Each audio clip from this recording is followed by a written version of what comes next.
Hi everyone, and welcome to Unit 9, Lesson 2 of our 6th grade geometry unit.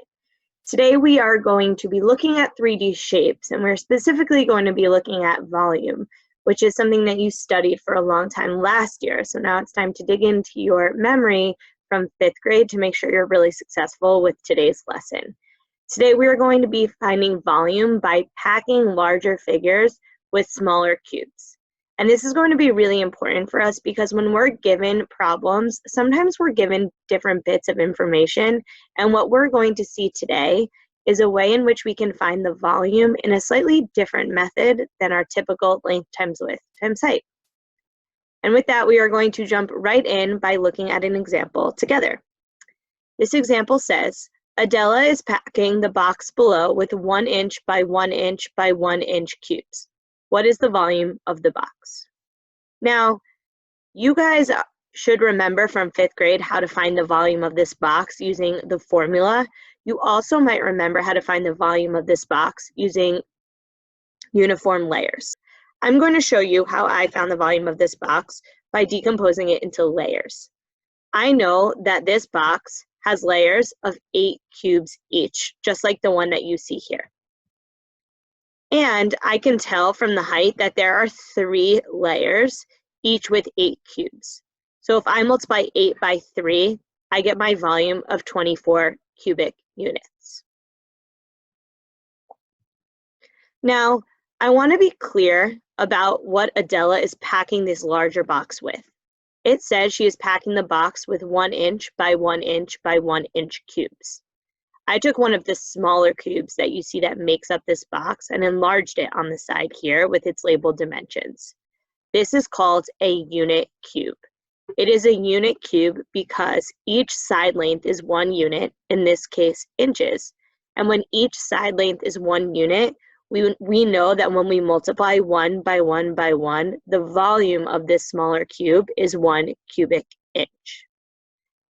Here you see the definition of a unit cube. A cube whose side lengths are each equal to 1 unit and therefore has a volume of 1 unit cubed. Pause the video right now and copy this definition into your classwork. Go. Now, why is this so important? What we noticed was that the volume of this larger box that Adela is packing is 24 inches cubed. We also know that this box is made up of 24 unit cubes. That brings us to our first fence post. The number of unit cubes with an edge length of 1 that pack a solid is the volume. We saw that in this example.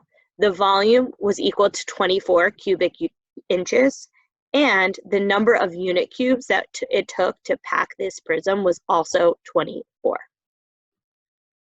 Pause the video and copy this fence post into your notes.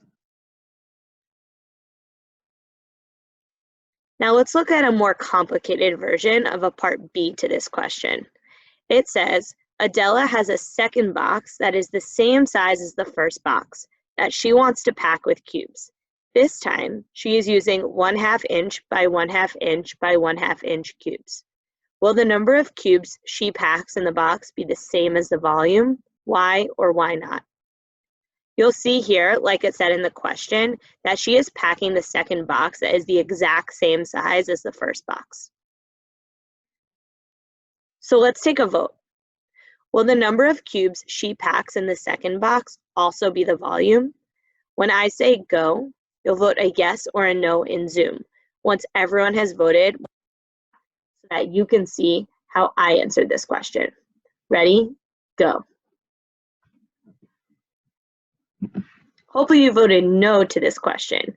What's different here is that we are no longer packing this larger prism with unit cubes. It said in the problem she is using 1/2 inch by 1/2 inch by 1/2 inch cubes. And this is not a unit cube. Remember, in order to be a unit cube, all side lengths need to be 1 unit. So the number of cubes that she packs in this second box will not be equal to the volume because we are not packing the prism with unit cubes. So let's actually figure out how we can determine how many 1/2 inch by 1/2 inch by 1/2 inch cubes can fit into this second box.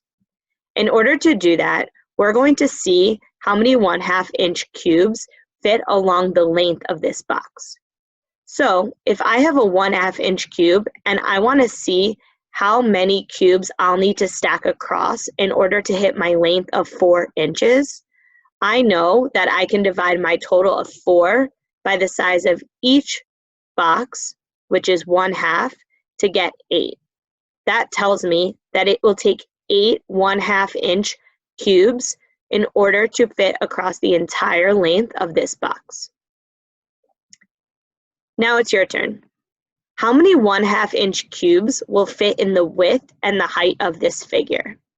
Using what I did to find the length, when I say go, pause the video and on your paper, find out how many of the 1/2 inch cubes will fit along the width and the height of this box.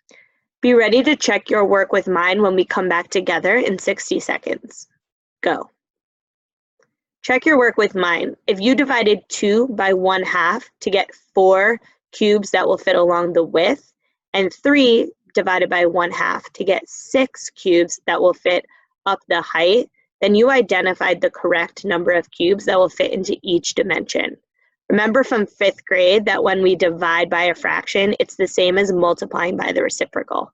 So 2 divided by 1/2 is the same as multiplying 2 by 2/1. So I know that I'll fit 8 cubes along the length, 4 cubes along the width, and 6 cubes along the height. So when I multiply those 3 together, I can see that it will take 192 1/2 inch cubes to fit into this figure. Now let's figure out how we can use that information to find the volume of this figure. We already know from part A that the volume of this figure is 24, so we're going to be able to see that all of our work is correct to see if we get a volume of 24. So we know that there are 192 of these smaller 1/2 inch cubes that fit into my larger box. How can I find the volume of this 1/2 inch cube? Raise a virtual hand in Zoom if you think you know the answer, and your teacher will call in one scholar to share before we come back together. To find the volume of each 1/2 inch cube, we know we can multiply length times width times height. So 1/2 times the 1/2 times the 1/2 is equal to 1/8 cubic inches. That's the volume of our smaller cube that we are using to pack into our larger cube.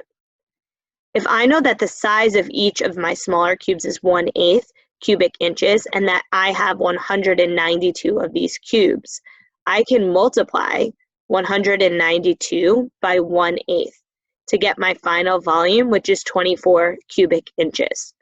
That's because 1/8 is the size of each cube and 192 is the number of cubes. I know I can multiply the size by the number of cubes in order to get my total volume. And we can check this really quickly by going back to our original figure and multiplying length times width times height. And we know that we get a volume of 24 cubic inches. We just did a process in order to find the volume of this figure by packing it with non-unit cubes. That brings us to our key point for today.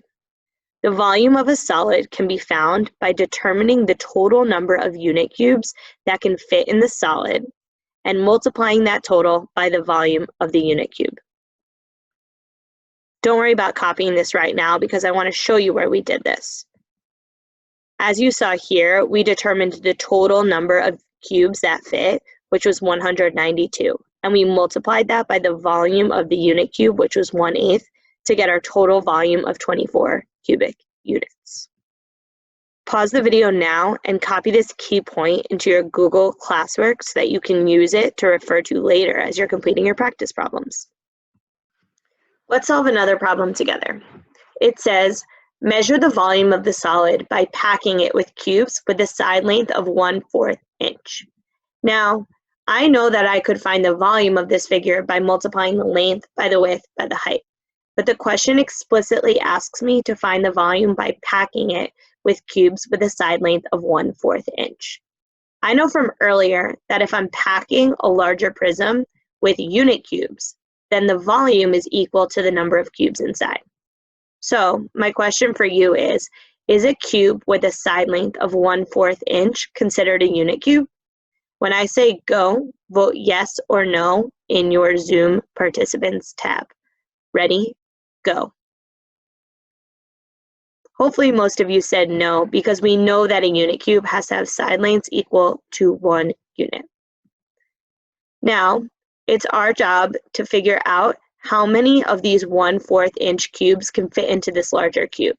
Because once I figure that out, I can multiply that by the volume of my 1/4 inch cube to find the total volume of this prism. Just like we did last time, the first thing I'm going to figure out is how many 1/4 inch cubes will fit along the length of 1.5 inches. I know that in order to find that, I can divide 1.5 by 1/4. When I do that, I get 6 cubes. That means that 6 of my 1/4 inch cubes will fit along the length of my solid. Now it's your turn. How many 1/4 inch cubes can fit in the width and the height of this solid?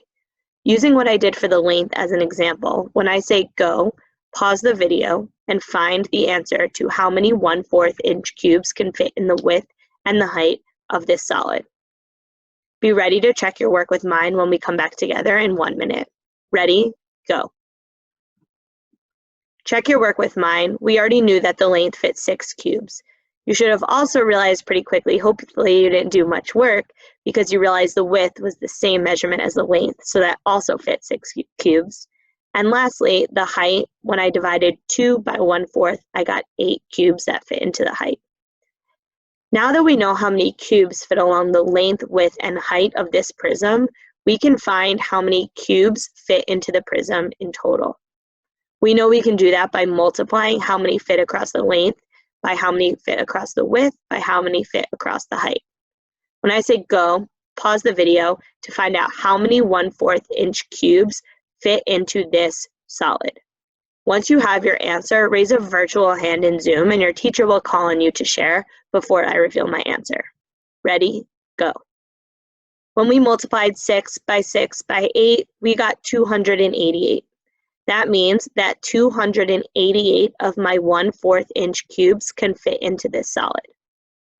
I have not finished this question yet. That tells me how many 1/4 inch cubes can fit into this solid.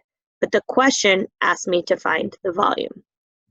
So I know that in order to do that, I first need to find the volume of my 1/4 inch cube.